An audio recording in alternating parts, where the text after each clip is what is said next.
বছরে পলিটিক্সের শিকার আমি এটা বলবো না, আমি ক্যারিয়ারের প্রথম বছর থেকেই পলিটিক্সের শিকার। দ্যাট মিনস কি হয়েছে যে আমি এটাকে পলিটিক্সের শিকার ফিকারও বলি না।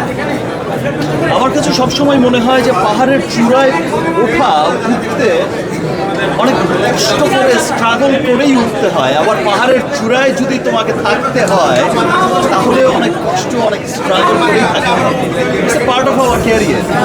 আর একজনকে জিজ্ঞেস করেছিলাম যে কী ব্যাপার, শুধু বলে নেগেটিভ নেগেটিভ নেগেটিভ রিভিউ হচ্ছে, মানে কারণটা কি?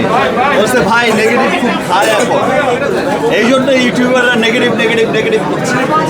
বাট সেকেন্ডটা থেকে দেখলাম যে ভাই নেগেটিভ তো খাচ্ছে না, নেগেটিভই পিছিয়ে গেছে, পজিটিভই এগিয়ে গেছে। দ্যাট মিনস হচ্ছে দিন শেষে সত্যেরই জয় হয়। সাকিব ভাই, আমার দুটো প্রশ্ন।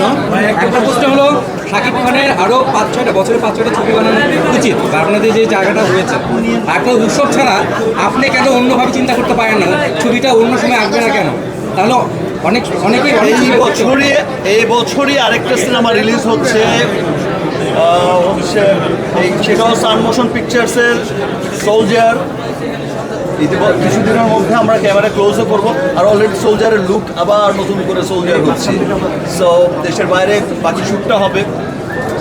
সো এই বছরে ভেরি সুন সোলজার একটা চমৎকার একটা সুন্দর ছবি মানুষ দেখতে।